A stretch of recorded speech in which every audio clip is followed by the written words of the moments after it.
महाभारत में जीत पांडवों की हुई, भीम अर्जुन सभी को गुरूड़ा गया।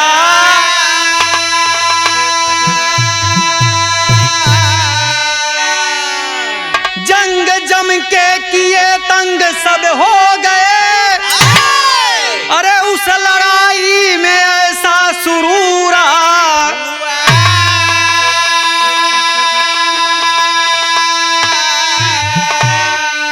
रण की बेदी पर ऐसा बिगुल बज गया, दिल में दुर्योधन के भी कसूर आ गया।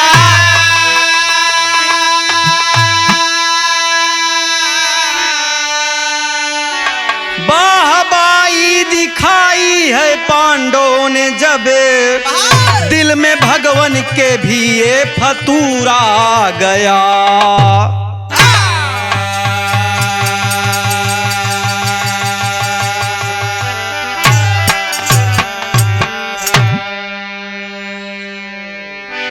एक महाभारत का प्रसंग आप सुनेंगे। युद्ध का मैदान है, महाभारत का अंतिम समय चल रहा है। दुर्योधन युद्ध में मारा गया, पांडवों की जीत हुई, तो पांडवों में एक घमंड आ गया। दोस्त, बिरहा का हमारे शीर्षक बा पांडव का घमंड। बाबूजी जब जीत हो गई तो भीम ने कहा मैंने किया, सहदेव कहन मैंने किया, नकुल ने कहा मैंने किया, अर्जुन कहन हमार बार अगर ना होते तो आज पांडव विजयी ना होते। भगवान लगन सोचे कि मेरे भक्तों को घमंड हो गया, पूरा काम कन्हैया करें, इनकर कहूं नाम निशान नहीं बा। बाबूजी क्या कहना है, गजल लगी मास्टर साहब।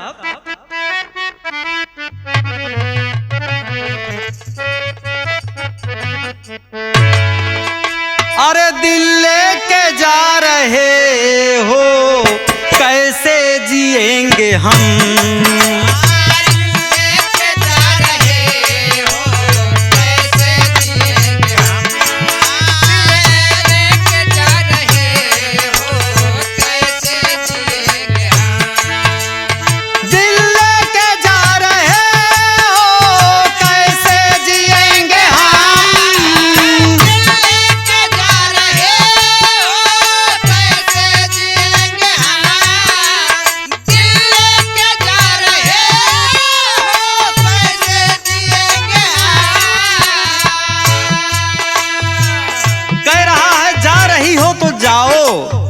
लेकिन मेरा हाल क्या होगा जब याद तेरी आएगी, जब याद तेरी आएगी, रो रो मरेंगे हम।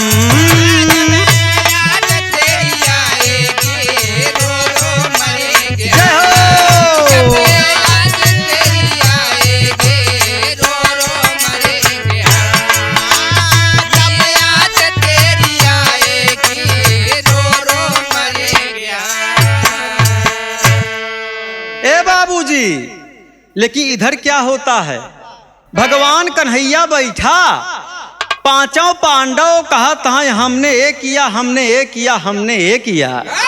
आज भगवान सोच रहे हैं कि मेरे भक्तों को घमंड हो गया है अपने बल पर। क्या कहना है दोस्त, तारीफ है अपनी पांचों पांडवों ने जब किया,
हे भैया, भगवान विचारत हैं पूरा मेहनत हम करे, पूरी नीति हम बताए। आज मेरे भक्तों को घमंड अहंकार हो गया है कि हम बहुत बलशाली है। बाबूजी क्या कहना है? भगवान विचार कर लिए मुझे इन भक्तों को सबक सिखाना पड़ेगा। क्या कहना है दोस्त?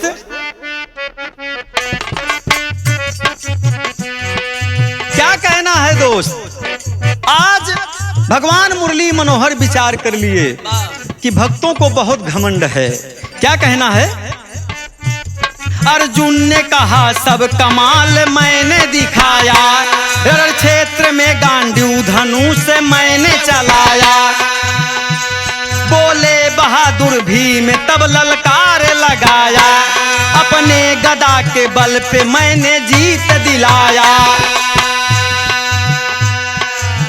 नीत रही मेरी युधिष्ठिर ने बताया, सहदेव कहे हिकमत सब मैंने लगाया। अपना बयान पांचों पांडवों ने जब दिया, अपना बयान पांचों पांडवों ने जब दिया, सुनकर मदन मुरारी ने सिर झुका लिया।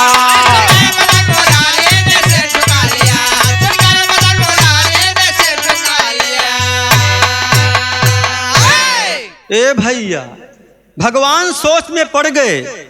इतने सारे वीर वीर योद्धा मैदान में मारे गए, लेकिन आज पांडवों को मेरे चलतन जीत मिली, मैंने जीत दिलाया।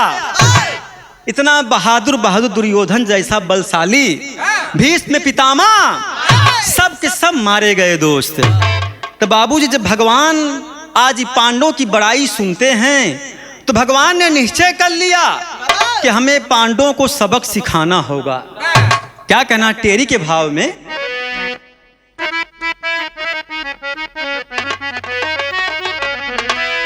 अरे मोरे राम बड़ैया पांचों पांडवों ने किया, हाँ बड़ैया पांचों पांडवों ने किया।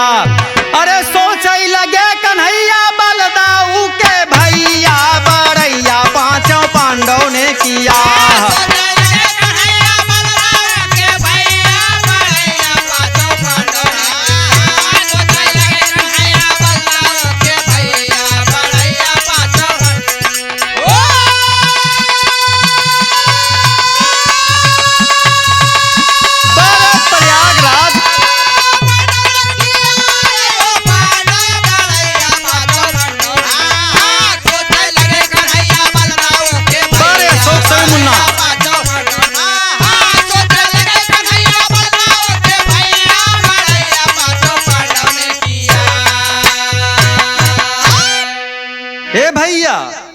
भगवान को यह बात बहुत बेकार लगी कि बताइए मैंने इतना बड़ा उपकार किया, इतने सारे वीर वीर योद्धा मारे गए, लेकिन आज मेरा कोई नाम भी नहीं ले रहा है। बाबूजी आज भगवान बहुत शोक में डूब गए कि पूरा जीत किया हुआ प्लान आज पूरा बेकार हो गया दोस्त। तो क्या कहना है? वही तर्ज है कि कोठे ऊपर कोठरी हलवैया के दुकान। बात समझ गया ना? यही हमारा तर्ज है दोस्त। लेकिन भाव में क्या कहना है? मुरली मनोहर क्या सोच रहे हैं? बात सुने जब पांडव की सोच रहे भगवान, किया कराया व्यर्थ हुआ नाही बाएसान। कर बई चूर पांचों जन के गुमान।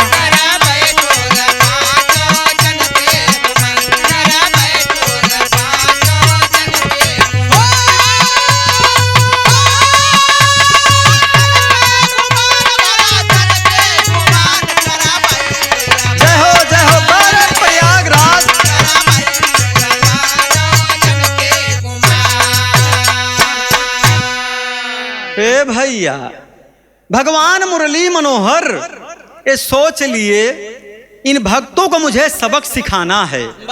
वहां चलते हैं बाबूजी, पांचों पांडवों को बुलवा लिए कि हमारे पास आइए, एक काम करना है आपको।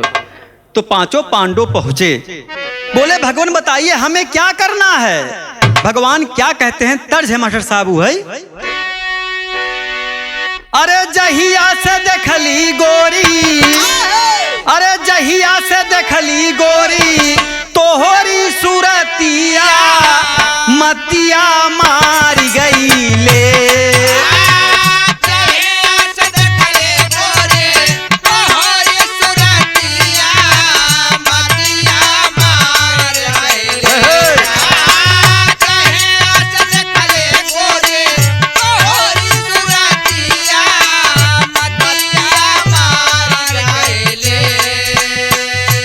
करवट फेरी फेरी, करवट फेरी फेरी बीतई दिन रतिया मतिया मारी गईले।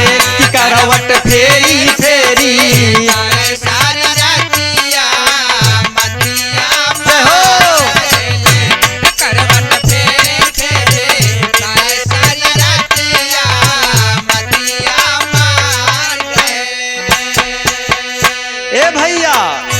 भगवान कन्हैया पांडवों को बुलाकर एक बात यही समझा रहे हैं। क्या समझा रहे हैं?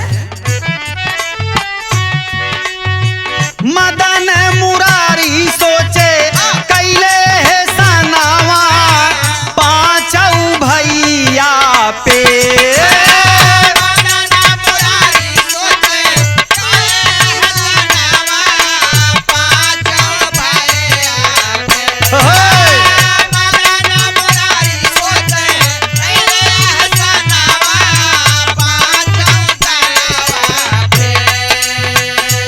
एक दिन करबई चूरे, एक दिन करबई चूरे तोहरा गुमानावा पांडव भैया के।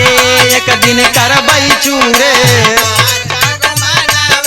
जय हो, बहुत है शोक।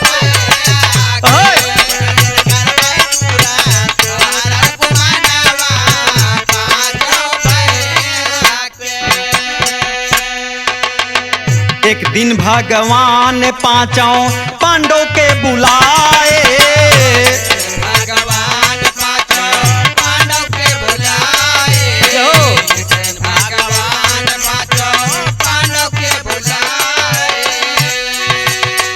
अश्वमेघ यज्ञ करा जल्दी बताए,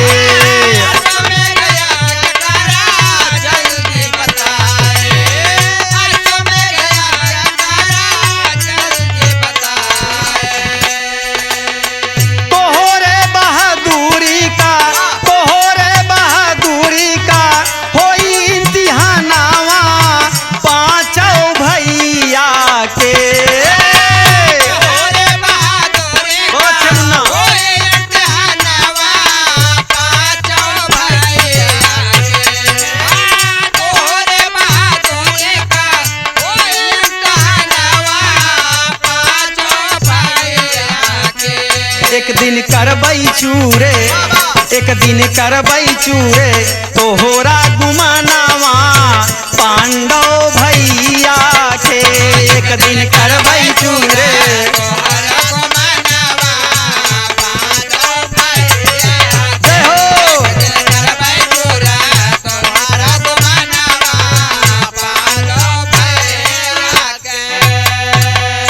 लगी रहे मास्टर ही पे।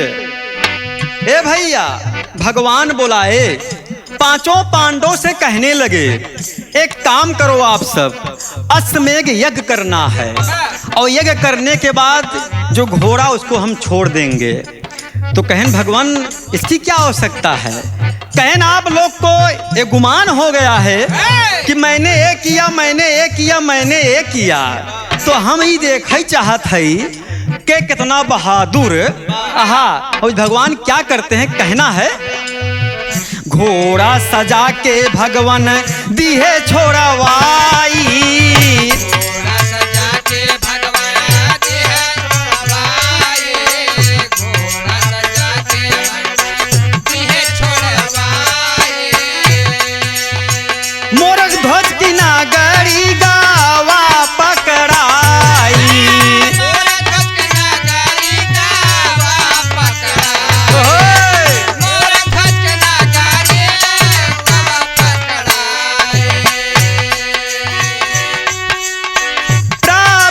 बालक पकड़ा करबई हमेला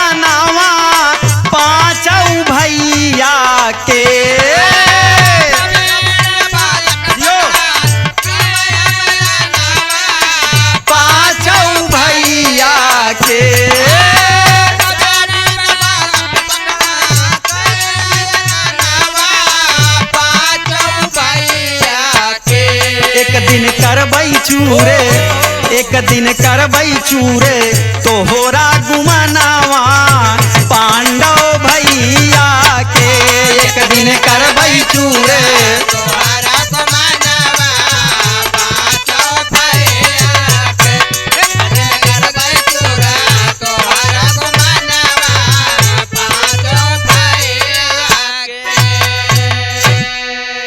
ए भैया भगवान कन्हैया अपन लीला कई देहन। अश्वमेध यज्ञ कराने के बाद यज्ञ का बंधा हुआ घोड़ा भगवान ने छोड़वा दिया और उसके मस्तिष्क पर एक चुनौती पत्र बांध के भेज दिए। घोड़ा पहुंचता है कहाँ? राजा मोरंग की नगरी में। एक बालक है जिसका नाम है प्रवीण। तो बालक देख रहा है कि घोड़ा ठीक है, उसके मस्तिष्क पे एक पत्र बंधा हुआ है, उसमें एक पत्र बंधा हुआ है। बाबूजी विचार कर रहा है कि ये किसी वीर योद्धा ने ही छोड़ा है। अगर उन्हें अपने बल पर अहंकार है तो प्रवीण बालक उनसे पक्का युद्ध करेगा। प्रवीण बालक वही घोड़े को बांध लिया। बाबूजी क्या करता है, कहना है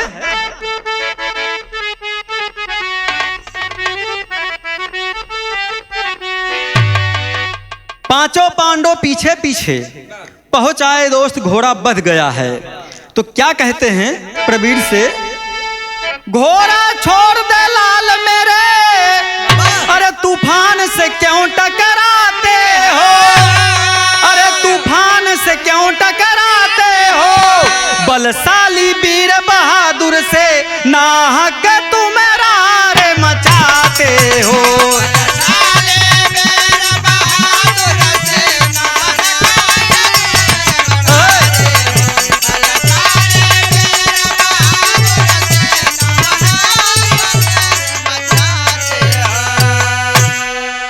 अरे अर्जुन जैसा ना वीर कोई, अरे धनुबान चलाने वाला है, अरे धनुबान चलाने वाला है। जब गदा भीम ने चला दिया कोई ना बचाने वाला है।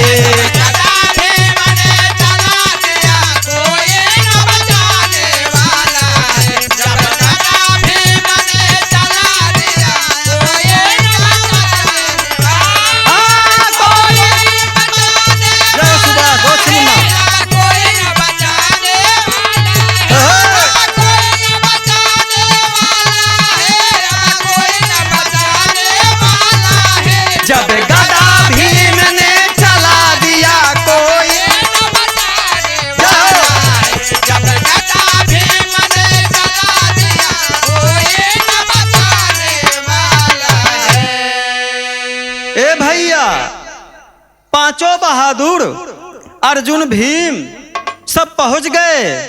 प्रवीण से कहा था, ये मुन्ना ये घोड़वा के छोड़ दा, तोहरे बस का ना बा, तू लड़का है हमसे युद्ध ना कर पाऊआ। तो प्रवीण बालक कहे हैं इनका अपने ऊपर गुमान है। कहन सुना अर्जुन इतना बलशाली है, गांडीव धनु से एक तीर नहीं संभाल सकते हो तुम, भीम का गदा तुम नहीं झेल पाओगे, यहाँ से हट जाओ, हम बच्चों से युद्ध नहीं करते। प्रवीण कैसे इनका देखा, हमरा के बच्चा जाना था ने। कहन सुना अगर तोका अपने गुरु पर अपने भगवान पे घमंड हाई तो भगवान कन्हैया का हमहू भक्त है। कहे से युद्ध करो, घोड़ा हमसे ले जाओ। क्या कहना तर्ज है,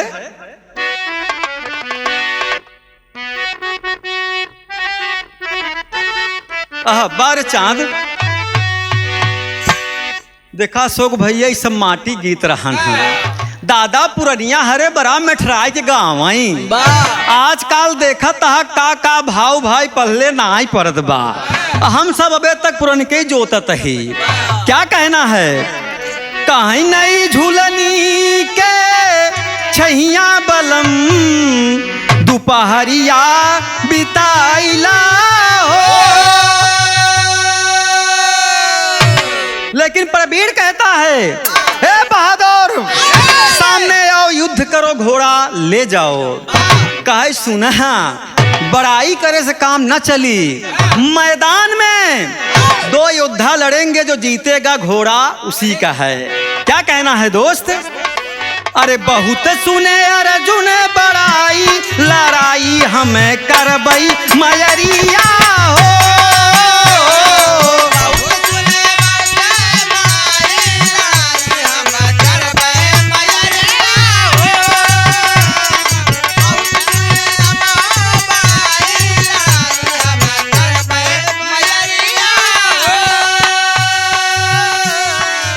ए भैया, प्रवीण की माँ आज उसको रोक रही है, प्रवीण को, कि तुम बेटा युद्ध नहीं करोगे, युद्ध नहीं करोगे।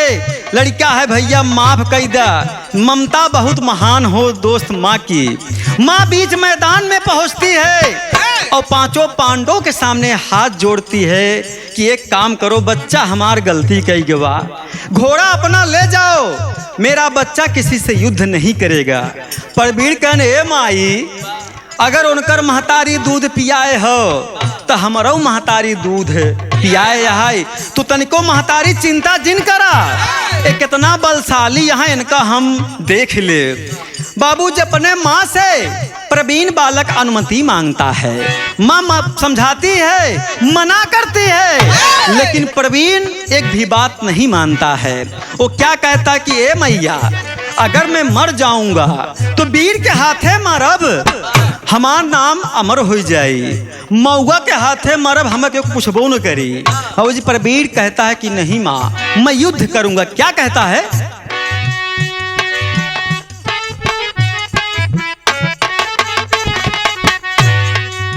क्या कहता है? कितना बड़ा वीर योद्धा धनुधारी,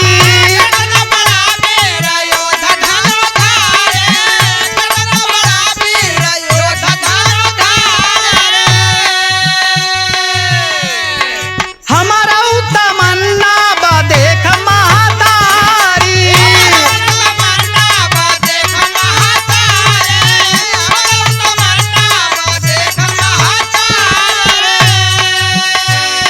ए माई, तनी हमहू देखी, इनके लोग के भुजा में कितना बल हो। क्या कहना है? हमहू तनी के जमाई, लड़ाई हम करबई मयरिया हो।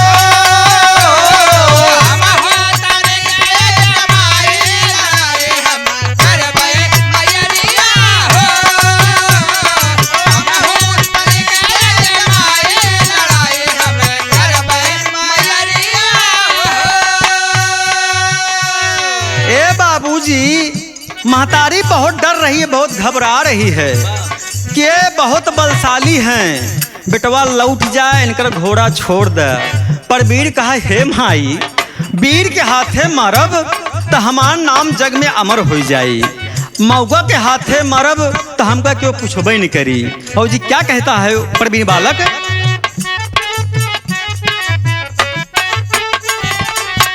ए माई, तू तनिको जी घबरा, हम बतावत है। बेटवा तोहार कम नाही बलवनावा,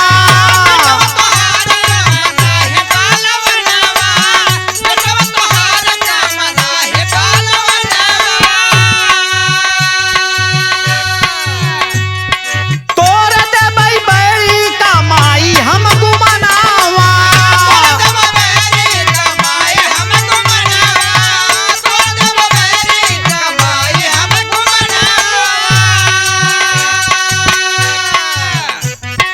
देबे हमें छक्का छोड़ाई, देबे हमें छक्का छोड़ाई, लड़ाई हमें करबई मयरिया हो।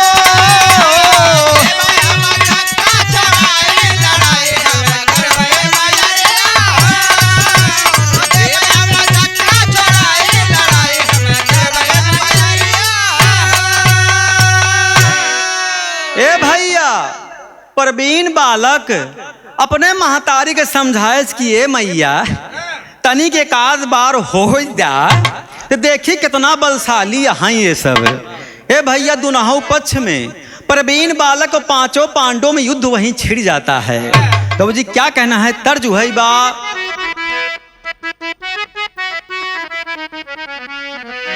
एका परम पूज्य गुरु बुल्लू उस्ताद गावत रहे दोस्त, बड़ा मिठाई गावे भाई।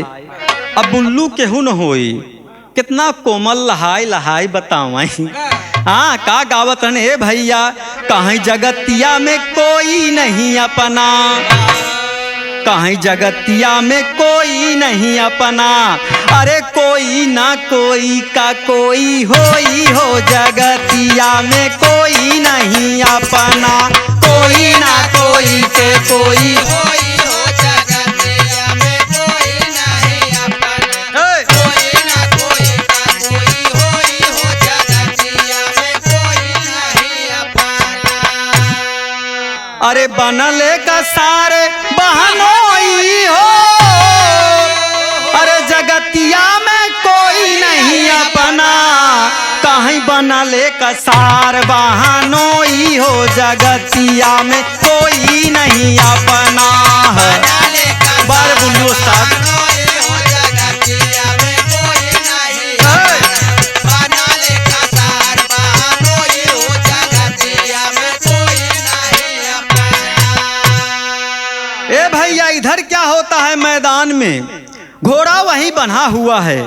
प्रवीण बालक से आज पांचों पांडव युद्ध करना शुरू करते हैं दोस्त। युद्ध करते हैं, एक प्रवीण और 5 पांडव बढ़िया बढ़िया बलशाली हैं भैया। और जी क्या कहना हुआ है कि छिड़ी गई लड़ाई दुनों ओरिया, अरे छिड़ी गई लड़ाई दुनों ओरिया, अरे बनवा से निकलई चीने गरिया, छिड़ी गई लड़ाई दुनों ओरिया। बनावा से निकले चीना गरिया, छिड़ी गई लड़ाई दुनों ओरिया, बनावा से निकले चीना गरिया, छिड़ी गई लड़ाई दुनों ओरिया। अरे युद्ध करे दुनों बल करिया, छिड़ी गई लड़ाई दुनों ओरिया, कहाँ युद्ध करे दुनों बल करिया, छिड़ गई लड़ाई दुनों ओरिया।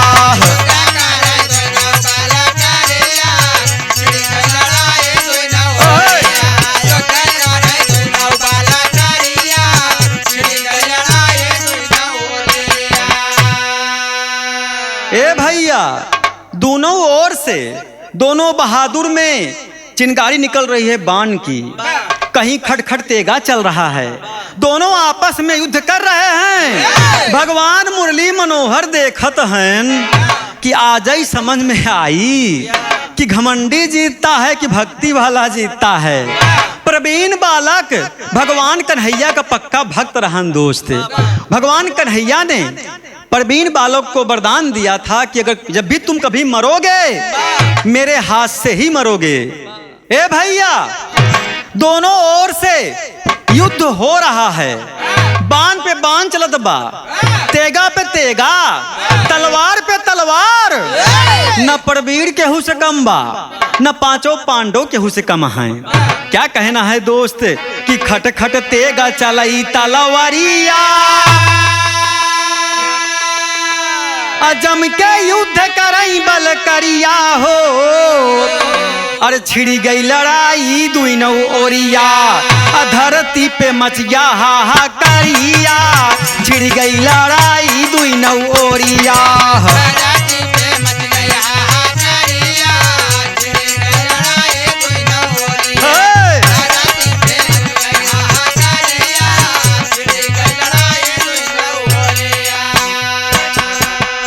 ए भैया कुछ देर युद्ध करते करते प्रवीण बालक आज पांडव पे भारी हो गया। पांचों पांडव प्रवीण बालक से हार गए मेरे दोस्त। तो वहां पे क्या होता है, पांडव सेना दिया पछड़ाई, युधिष्ठिर नकुल गिरे भराई हो, छिड़ी गई लड़ाई दुनों ओरिया, अर्जुन भी में टूटल बा कमरिया, छिड़ गई लड़ाई दुनों ओरिया।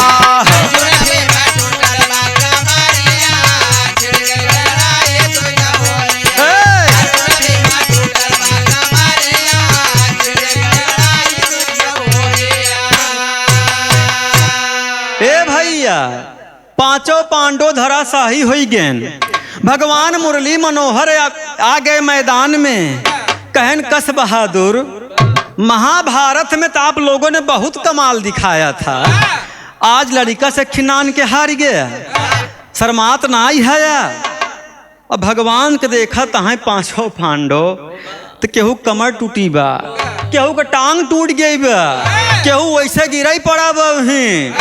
अब भगवान कहे हे भगवान रक्षा कराई के आज मुरली मनोहर भगवान कन्हैया बताते हैं कि मेरा भक्त ये प्रवीण बालक है जो बहुत बहादुर है, इसको मैंने वरदान दिया है कि मेरे अलावा इसे कोई नहीं मार सकता। तब भगवान कन्हैया के जब देखा था इनका लोग का हाल, इतने में बाबूजी देखा था कि एकदम सब गिरा हैं। कहन और युद्ध करोगे?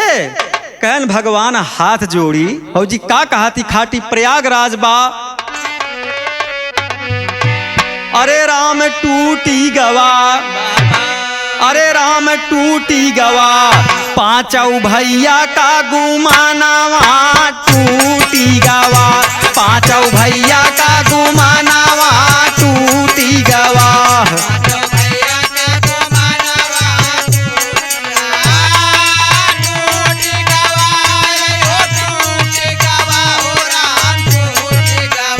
पांचों भैया का गुमानावा बस बस।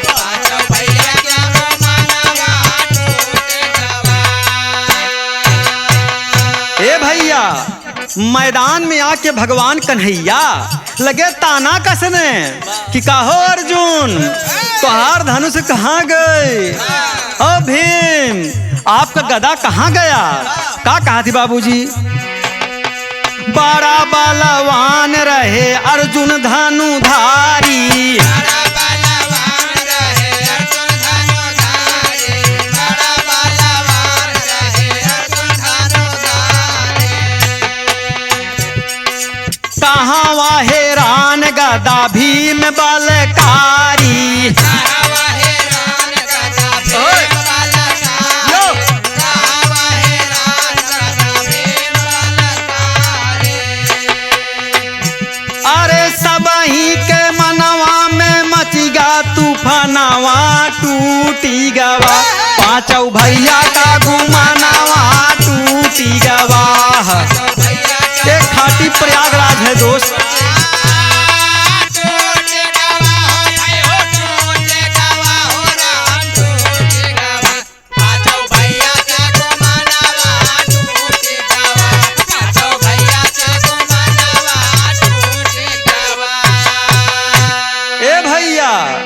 पांचों पांडव हाथ जोड़ता है, ये भगवान लाज बचावा, ये लड़का तोहार बहुत बहादुर बा। भगवान हम मानत है महाभारत में आपने सारा कमाल किया, युद्ध हमें जिताया, लेकिन हम आपको भूल गए। हमका लोगों का गुमान हो गया कि हम करे कहने हे भगवान हमार रक्षा करा, अपने भक्त कहूँ मुक्ति दे दिया। का कहा थी बाबूजी? कृष्ण भगवान से कहेला धनुधारी, भगवान से कहेला धनुधारी, भगवान से कहेला धनुधारी। लजिया बचावा श्याम तो के हम पुकारी, लजिया बचावा श्याम तो के हम पुकारी, लजिया बचावा श्याम तो के हम पुकारी। अकिल चकराई दिया बालक नादनावा टूटी गवा, पांचों भाई का गुमानवा टूटी गवा।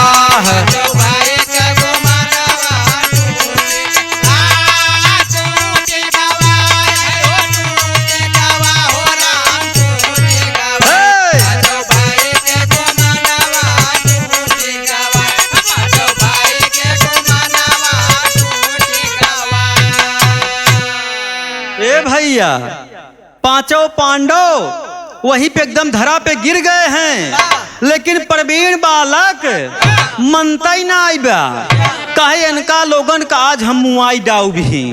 हे भैया पांचों पांडव कहे भगवान त्राहिमान, आई के रक्षा करा, नहीं तो हमका लोग को लई बढ़ा। कहन भगवान लखत है, कहन कस मान गया हार, कहन हाँ प्रभु मान गए, घमंड नहीं करना चाहिए, किसी भी चीज किसी भी वस्तु पर कभी गुमान नहीं करना चाहिए। हे बाबूजी, वही भगवान कन्हैया पांडव को छोड़कर आगे निकलते हो तो क्या कहना है देसी आल्हा में,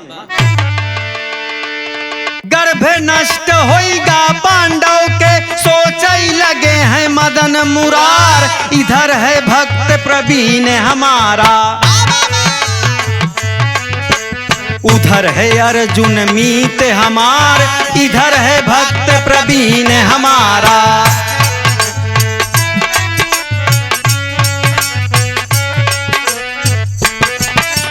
भक्त मेरा प्रवीण बहादुर हो जाए इसका उद्धार, चक्र सुदर्शन चला के भगवन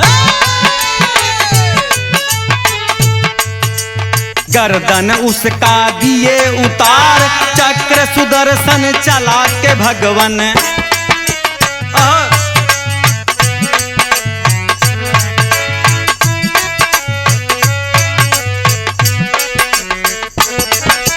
मुंड की माला पहन लिए हैं, खून गिरा है धरती जाए, रुद्राक्ष पेड़ धरती पे जामा, जेकर माला बनी अपार, संत मुनि सब माला पहिने,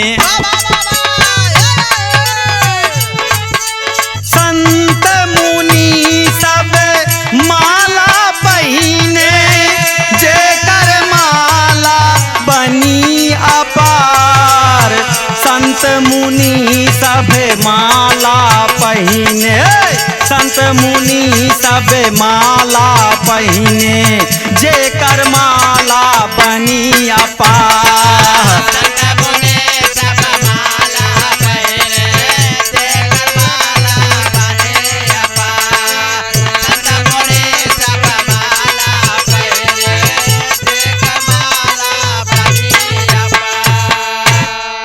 ए बाबूजी, बीचों बीच मैदान में भगवान कन्हैया आए और सोचने लगे कि अगर हम प्रवीण का उद्धार नहीं करेंगे तो आज पांचों पांडव यहाँ मारे जाएंगे।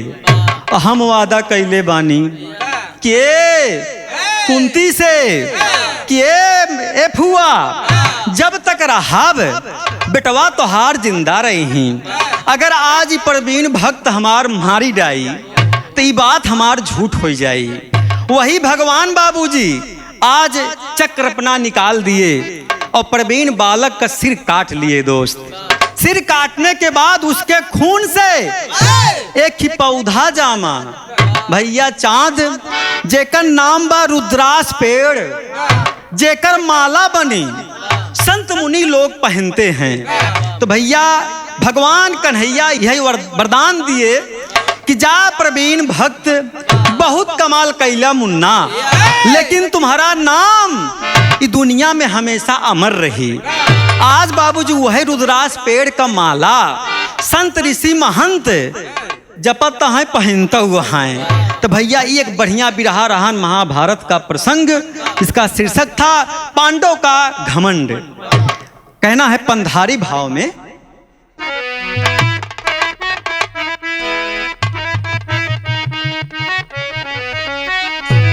अरे प्रवीण भक्त की जिंदगी अरे सवार दिहले, अरे तो के जानी जग जहानवा पुकार दिहले।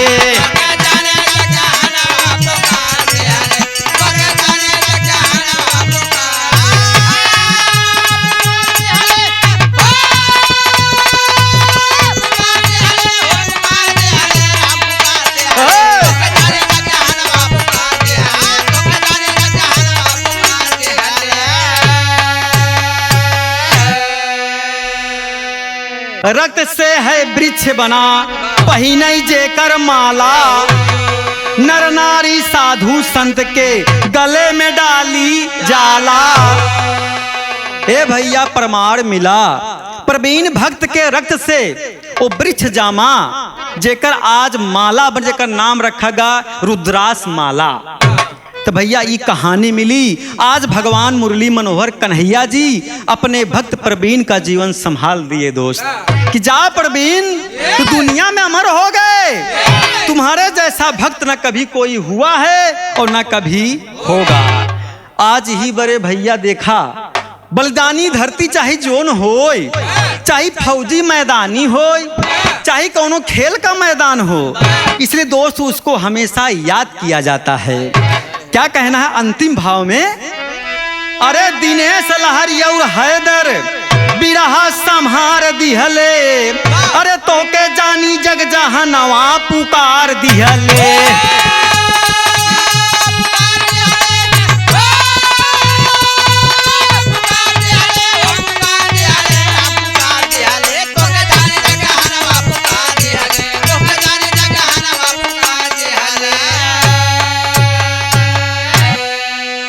तो भैया ये रहा एक महाभारत का प्रसंग।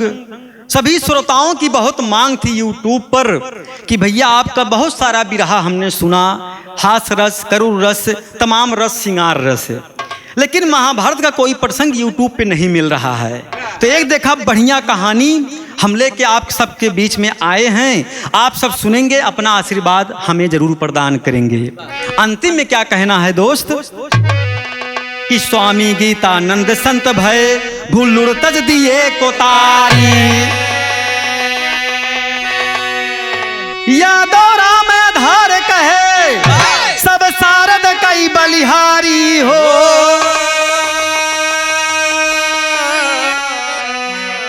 बड़ैया पांचों पांडवों ने किया, हाँ बड़ैया पांचों पांडवों ने किया, अरे खंजर शकील भूपेंद्र देवी बनी साइया, बड़ैया पांचों पांडवों ने किया।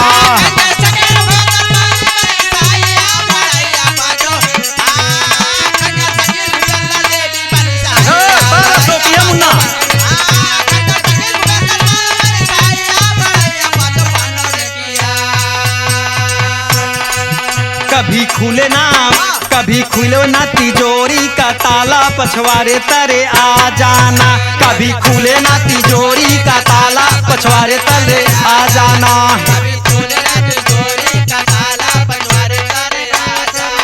घर में मेरे है बूढ़ा ये साला, पछवारे तरे आ जाना, घर में मेरे है